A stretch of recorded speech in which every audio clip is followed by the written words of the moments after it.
What's up guys, Omni here. You guys know how it goes on the day another video. Last night I tweeted I sleep. What recent news, topics, tweets, videos y'all want me to talk about tomorrow? So guys, we have two prominent figures who passed away this week. Will Phoenix said Bob Barker has passed away at the age of 99. Legendary television game show host Bob Barker has passed away. If you guys don't know this guy, this is the Price is Right champ gang. There's so many clips of this guy that has been out here. I don't know what it is about Bob Barker, but ever since I was a child, I remember when I was maybe 4 or 5, this man was still old.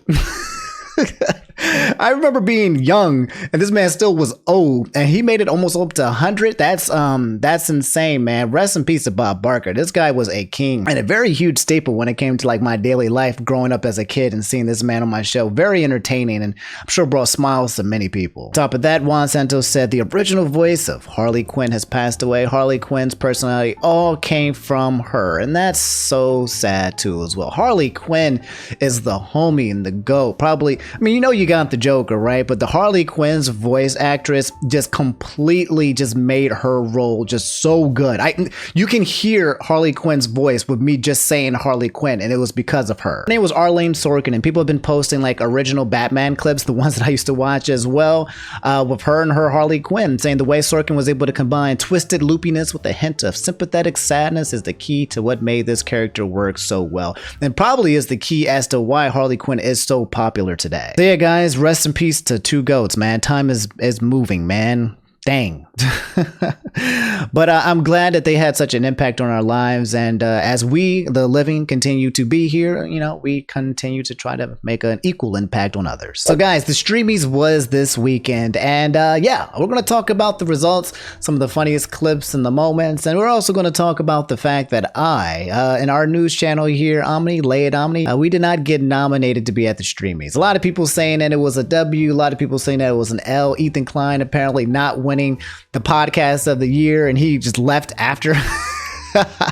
Some people saying that's been paid out or bought out, and yeah, a little bit of drama and controversy surrounding the event. Apparently they paid homage to Colleen Ballinger and the ukulele, so some cringe moments as well. So in case you guys missed it, or if you did see it, here's the summary and the sum up of the basically what occurred. First will be in this clip here where basically Kai Cenat and Speed, two of the biggest streamers in the world right now, got on all fours to basically beg the Twitch CEO to unban Speed from the platform. There's Kai. He's on his knees with the Twitch CEO, which is this guy right here.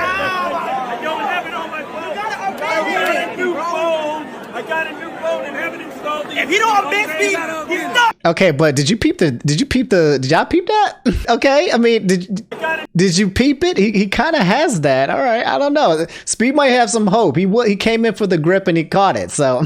Ethan from H3 Podcast is trending because after he lost to, I think it was Shetty for Best Podcast, basically dipped out and said, nah, I don't want to be here no more. I think he was talking about how he thinks that the whole Streamys is kind of wild and sus in the first place, thinks maybe people might have bought things out. He doesn't have a very good opinion of the show, so once he basically got eliminated, he was like, all right, I'm not gonna be here no more. I'm bound. On top of that, from what I understand, I heard that they announced the winners of the Best Podcast during a commercial break, so it wasn't even streamed. That's kind of strange. The Best Podcast is a big thing to announce. And so, yeah, Ethan feeling like he basically got duped here. Another thing that everyone was talking about was Dream taking off his mask at the Streamy Awards. That's right, guys. The Minecraft YouTuber himself, Dream, who remasked himself. You guys don't know. Dream is a Minecraft YouTuber who used to always wear this mask, was faceless, took off the mask, and then everyone called him ugly and started bullying him on the internet because they don't like him for many reasons that I won't go into. But, however, he made a video following up saying that he was just going to keep the mask on forever because, he was going to unmask himself or whatever, remask himself so that he can put away the ugly. And yet he came to the Streamy Awards and he took off the mask again. This man can't make up his mind. Mask on, mask off. Didn't they call him ugly though? I don't see it. And this yo, the internet is undefeated. That is Hi, this is my first time really actually getting to meet a bunch of people in person, and accepting an award in person. So I genuinely did not think I was going to win. This is my most inactive, but thank you so much. I'd love to thank George Not Found and Sapnap, my best friends, who we were friends before YouTubers, and we always will be. And thank you. So yeah, I mean, a lot of people were kind of complaining that there was a lot of people who won who people felt like should not have. He even admitted here, like, this was his most inactive year, and yet he won this award. And he's just kind of like, well, yeah, I'll take it. So that's great. So let's go over the winners and the losers. Okay, special shout outs to Dexerto for putting everything in a very nicely condensed space. Creator of the year, where I had like at least 10 people nominated, obviously went to Mr. Beast. Okay, Mr. Beast is the king of content creation right now, and he's been doing it bigger and better every single year. So yeah, of course he's going to snatch that one immediately. Show of the year, the winner went to Michelle Care for Challenge Accepted. I haven't watched it, but I might need to peep it. Beating out people that you guys probably recognize like AMP, RDC World, Anthony Padilla, I Spent a Day With, The Hot Ones, Good Mythical Morning. So this was a very, very stacked category. Streamer of the year going to Kai Sanat. That's a 2P. I don't know if anyone's done a 2P before. Maybe Ludwig. But yeah, beating out all of these big people like I Show Speed and Mouse and Quackity. XQC. This was a very stacked one as well, but Kai took it. Breakout creator and streamer going to both Dylan, Mulvaney, and Phantom. Introspectively, I honestly thought it was going to go to Extra Emily, but yeah, I'm surprised. It got AMP's Phantom out here. Phantom, if you guys don't know, is the part of AMP, and he's always taking people's food. It's a food tax. So every time someone gets food around there, he comes there, he appears, and you must offer him at least 20% tax of any food that you order. Other categories, Ryan Trahan took first person, beating out Arak, Danny Duncan, Sophia Neogard. Just Chatting went to Quackity, beating out, I'm surprised by that, beating out Your Rage, XQC, Kaisnat, and Hassan. I'm guessing because of the whole Quackity SMP kind of thing that went out. Variety streamer went to I Show Speed, who beat out Emaru, Lyric, Ludwig, and Valkyrie. So yeah, like some crazy impressive wins here. VTuber of the year went to Guar Guro, who would beat out Iron Mouse. I believe Mouse got VTuber of the year last year, so I think it was going to be a toss up between these two. But you know, Guar, she's huge. She's absolutely ginormous. I think she streams on YouTube. Podcast. This is the one that made H3 Podcast Big Baby Rage mad. On Purpose with Jay Shetty basically won. I'm not going to go over the numbers. They also beat out The Yard with Ludwig, Impulsive with Logan Daddy, and somebody else called Call Her Daddy, but yeah. Expect Ethan to have a lot to say about this loss on his podcast later. Unscripted series went to Sam and Colby, who beat out Anthony Padilla's I Spent a Day With, Hot Ones, and Chicken Shop Date, and Challenge Accepted. Animated went to Hell of a Boss. I think we all saw that happening with VivZ Pop. Our boys RDC World took comedy. Our guy Penguin Zero, aka Moist Critical, took commentary, taking out D'Angelo Wallace. I was actually surprised. I thought D'Angelo Wallace's comeback would have a huge impact, but yeah, beating out also Danny Gonzalez, Chad, and Curtis Connor. Gamer of the freaking year, that's why everybody was angry, went to Dream, beating out Markiplier. How dare they? How is Dream on his most inactive year capable of beating Markiplier? I don't believe it. There's Afmal, there's Callus, and there's Tommy in it, but man, that's going to make a lot of people angry, okay? Because Markiplier has one of the biggest, most beloved fan bases in terms of loving Markiplier. In terms of a person being loved and liked, Markiplier is like up here. And in terms of being like hated, so now that gap is like widened even more. I still don't understand how Dream won, because he was not uploading his content like the way he used to, his manhunts. I don't quite get it. The biggest thing that happened this year from him wasn't even his content. It was the whole face reveal like shebang bang and some of his dramatic tweets with him and Quackity and the SMP and stuff. There wasn't a lot of game stuff to be talking about. So that's a very sus win right here. Learning and education went to my boy Tirzu, beating out Colin Samir, which is crazy too as well. Tirzu being one of the best who's done. I've been watching him for years and years. Is definitely the homie and makes like the best content out there when it comes to just education, when it comes to tier list, but with animals. And he came up with the idea and he made it absolutely amazing. Lifestyle went to AMP, beating out Bretman Rock, Charlie D'Amelio, Cara, and Sophia Richie Grang. This is huge. This is stacked. This is very, very stacked. News. Yes, the category that we continue to not be nominated, going to Bryler, Tyre Cohen, Gay News, Josh, the Philip DeFranco Show, my guy, my gang, Philly D, Task and Purpose, Hassanabi, who's also gang as well, one for news as well. I believe this was almost the same exact people who got nominated last year, and yeah, unfortunately, still we are unable to get nominated, let alone get a Streamy. We're going to keep trying, all right? This is my last year, okay? If I don't win next year, if I don't get nominated next year, that's it. I give up. What more must be done for me to be qualified as a Streamy News nominee? We got to make it happen somehow, guys. Come on. We need a bigger fan base. Let's do this. Tell your friends about me. Guys, before we get further into today's topics, I'm happy to announce that today's video is sponsored by Teach Henley. Here's a picture of me from over 10 years ago. Now, here's a picture of me 10 years later. How exactly have I managed to look exactly the same? Guys, it's literally just basic skincare. And with Teach Henley, it's easy and it only takes like 2 minutes to do. Step 1, wash your face with Teach Henley's daily face wash. Step 2, moisturize your face with Teach Henley's morning facial moisturize. Step 3, there's no step 3. You're done. Do it once in the morning and once at night. Apply some of the other serums and you're good to go. 2 minutes a day is all it takes to make bad skin look good and good skin look great. For me, I've personally been using Teach Henley for years. They give me all the products that I need and nothing that I don't. But guys, you don't have to take my word for it because they have over 7,000 5-star reviews from customers around the globe. In addition to amazing skin, Teach Henley members get access to amazing benefits, including at least 20% off the retail price, access to exclusive monthly deals, pause or cancel at any time, and free US shipping. Seriously, guys, you only get one phase, and a simple, easy skin routine is probably one of the best investments you can ever make. And because Teach Henley is sponsoring today's video, they're offering my viewers a great deal. Just click the first link in the description and you'll get 30% off your first box plus a free gift. Don't miss out on this amazing deal. Click that link and get started today. And again, special thanks to Teach Henley for sponsoring today's video. And here's some more clips that were trending that you might have missed from the Streamies. This one being the biggest clip, which is Kai Cenat winning the biggest award of the show, the Streamer of the Year.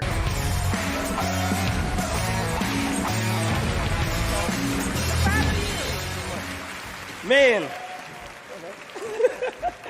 if you was to tell me that Who's that guy? I'll be winning this back-to-back years in a row, a few years ago, I would have laughed and not even believed you, man. But from the subathon to AMP blowing up our house together to Japan, this year has been crazy, and I want to go ahead and thank God first, okay?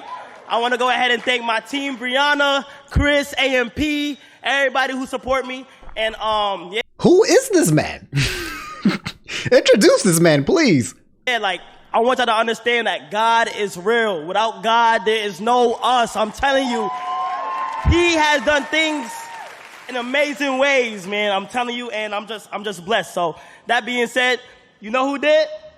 God did. Yeah. What? Who was that? Something whose train unfortunately left the station with one ill-advised 10-minute long video. I'm sorry. No, I'm sorry. Looks like someone knows how to apologize. Oh, man. No. Oh, no. Okay. No. On that note, one is a breakout creator, the other broke her nose during And I don't know, man. They turned on Colleen Ballinger. Good God. But yeah, guys, that's the Streamies in a nutshell. Let me know what you guys think. Okay, do you think there was any snubs? Do you approve of the winners? Do you not approve of the winners? Do you it looked like it was an event. I like to see it happen. I like to see it keep happening. I think these kind of things need to happen. I don't know if people are getting bought out. Some of the things look kind of sus. You know, I can see why Markiplier didn't show up. I can see why Ethan might not show up in the future as well. But also, I mean, it's a good thing, right? It's content, it's entertainment. I think it's something that should keep happening. And we got a nice, fair, balanced group of people there. So again, I'm going to be trying to do it one more time, guys. One more time. And if we can't get there, man, it just, you know, we suck, you know? Us, not just me, you. I don't know how we're going to do it, man. We're going to do our best, though. So yeah, guys, Linus Tech Tips has returned. If you guys don't know, last week there was a whole shebang bang thing where basically they got kind of like canceled because they were kind of like really bad at doing like tech. They got everything wrong and they were hurting people in the process and they weren't being good about it. So they had to do like a strange like CEO company YouTuber apology about the entirety of the situation. On top of that, an employee came out to talk about her experience with Linus Tech Tips Media, the company, and yeah, simply said that it was not good. There was sexual harassment, bullying, just everything that you can think of. It was a terrible workplace. That's the situation that the company was in last week, and now we have a new video from Linus. It's been a long time since my boss called me into their office and gave me a stern talking to. It wasn't easy, and I had it coming. But the good news is that most of what the boss, that's you, is asking for has been underway for months, or in some cases even years. That's why we're under new management. But as happy as I am that Terran's here, he can't make these kinds of changes alone, which is why step 1 was an all-hands meeting to hear directly from everyone on our team, and step 2 was to kick off an unprecedented company-wide period of introspection. No videos, no tweets, no product launches. For an entire week, we have done almost nothing but dig through every misstep and conduct face-to-face meetings between our teams with the goal of surfacing the communication and the teamwork challenges that have brought us to this point. It's been a bit of a roller coaster full of passionate disagreement and then finding common ground, airing grievances. Wait, was that Andrew Tate? Hey, I know Andrew Tate worked at the Flaw. Anyway, so they took an entire week off to basically look back at what they've been doing wrong and trying to do those things, I guess, that are doing right. That's basically what Linus is saying. Like, they're making it seem like it's a huge deal, but I guess because there's so many people that work for this company, having like one full week of not actually operating is, I don't know, I guess it'll mess with their revenue and mess with their numbers. But I mean, yeah, I mean, come on, you're running a company right now. You're not running a tight ship, so taking a week off is not really that long if you want to kind of go forward and, you know, not have the ship sink. All, we put together a plan. Okay, what's the plan? It took longer than the week that we promised you, but the way that I see it, that's not a bug. That's a feature, and it underscores our new commitment to do whatever it takes to move beyond just enter. Okay, what's the plan? What's the plan? What's the plan? Thank you for sharing our passion for technology. Thank you for the countless messages that you guys don't care. have sent. What's the plan? I want to address everyone who wanted to see us fail. I guess all the same stuff. We're here for you. We're not going anywhere. And I don't care. have to deal with What's that. the plan? For starters, along with our reduction in video output to get a handle on all of our new quality-focused process changes, we have officially killed the haven't missed an upload in 10 plus years mentality, and we've made it explicitly clear that if a video is not ready for prime time, we're going to stop the presses until we've had a chance to make the proper fixes. Now, that might sometimes come in the form of an on-screen correction, but there's going to be better transparency. We've created a clear rubric that defines. Okay, so they're going to stop pushing videos every single. No, they're not going to stop doing that. They're just going to take away the mentality that the actual board that they had that said we have to make a video every day. Now they're going to take it away and be like, look, it's understood that there needs to be a video every day. But it seems like whenever they do make errors, they're going to make it very, very like a protocol that shows what the errors were, when they happened, yada, yada, which is good because there will be errors in this kind of industry, in this business.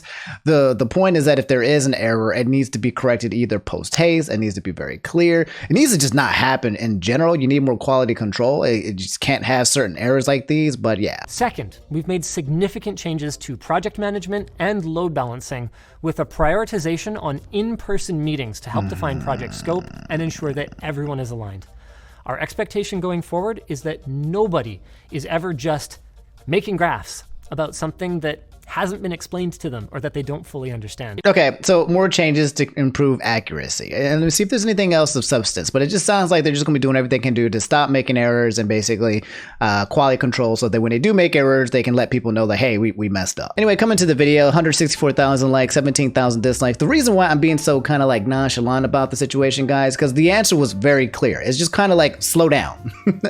Make less videos so the videos that you make aren't so rushed so that they can be more accurate. accurate. And then if there is still errors in that case, make sure that the errors are being posted immediately post-haste so people can know like, hey, by the way, we made a mistake. That's kind of just literally all needs to happen. It doesn't need to be like this big of a deal, to be honest. So I watched this video and nowhere in here did they actually address the harassment situation that got brought up. So yeah, all in all, this audit from Linus Tech Tips was probably the best thing that could have happened for the company. This is what basically happens to all companies. It just happens to be a YouTuber company. I'm an accountant and we do this with companies in general to make sure that their numbers are right. So when people invest in their company, they're investing in something that know they can trust. The numbers aren't being fudged. And when it comes to a YouTuber like here, like Linus Tech Tips, it's good to know that you're watching content that's giving you information that you can also trust because it could affect your pockets as the investors. So yeah, let me know how you guys feel about the Linus Tech Tips updates. I'll let you guys know if anything else comes out the pipeline. Here's something that might cheer you guys up. Apparently Elon Musk got booed at a Valorant tournament. Yeah, I'll watch that. A 30-second clip of Elon Musk getting bullied. I will always go for that kind of content. Paper X to try and close. Where's that from? That can't be from in here, surely. Is that a bigger reaction than 10's got? Yeah, I think so. Damn, must be nice. 10-5. Focus back on the game now. Paper X, another challenge for them. 10 rounds. This crowd's funny.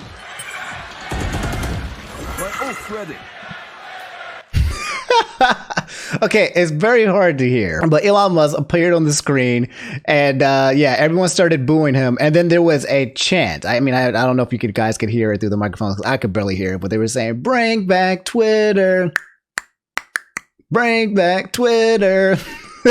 Also, I don't know if this is actually a segment, but I'm just bringing this up. But King and Kapoor, a lot of you guys asked me, everyone's playing Armored Core 6. It looks like it's some Gundam game with robots where you can customize and do a bunch of stuff. And I haven't played it. I haven't played this, and I also haven't played Baldur's Gate 3. Those are some of the biggest games that have been out for the past 2 weeks or 3 weeks. I don't know if you guys have been playing it, but apparently it's extremely popular and everyone is loving it, spending hours and hours and hours playing this game. Is this a game that I need to get into? Okay, this is one of those segments I'll just say, like, I'll leave it to you guys. I'll punt it to you guys. Armored Core 6, yay or nay? Play or nah? Because I don't got time to play all these games, so I'm only going to play the best of the best of the best of the best. All right. So a lot of you guys wanted me to talk about this briefly, really quickly. It was an unfortunate event that happened in Jacksonville, Florida, where there apparently was a shooting that was also racially charged. You guys linked me to this tweet that was made by Biden himself from yesterday that said, "Jill and I are praying for the victims, the families, and the people of Jacksonville following yesterday's shooting. As we continue searching for answers, we must say clearly, forcefully, that white supremacy has no place in America." Here's my full statement. From what I understand, and I'll give you guys the details, but I believe there was about 2 or 3 people who were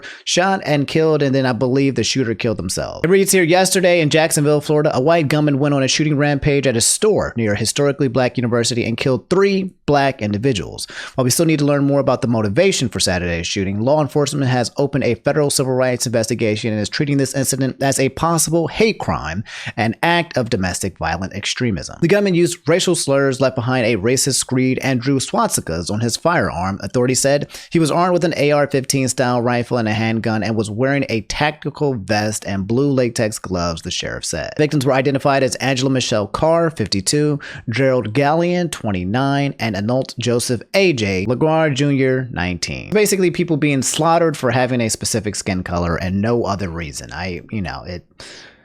I want to say that I'm surprised, but I feel like that's just something that we've been dealing with for years now. I would also like to say that I hope this never happens again, but the way that I've seen things going out, the pattern here is that it will continue to happen. People will continue to get shot, and they will continue to get shot for racially motivated reasons. I don't really have any hope of any kind of change actually happening in this area. The only thing I can say is, guys, please stay safe on them streets. As a black guy, I'm pretty, like, what's the word? I keep my peripherals open. I don't know if you guys do this when you go out to public places, but I kind of look around sometimes and I think, like, is this a place where a gunman would just start going wild? Or sometimes when I go to places, I start looking for exits immediately. Or if I'm just uncomfortable and I feel like there's just too many like strange people around me, I'm thinking like, all right, if I gotta go, I gotta go. Or if I don't want to be here, I don't want to be here. I feel like I'm just being overly cautious and trying to be safe on them streets because them streets ain't safe. So I hope you guys do the same because I don't want you guys catching any strays. All right, guys, that's all I have for today's video. If you made it to the end, drop a like, subscribe if you guys haven't already, and I'll catch you guys later, probably tomorrow at if not tomorrow, on Wednesday for another episode. Thanks for watching. Stay safe out on the streets, okay, man? Be careful out there, gang. And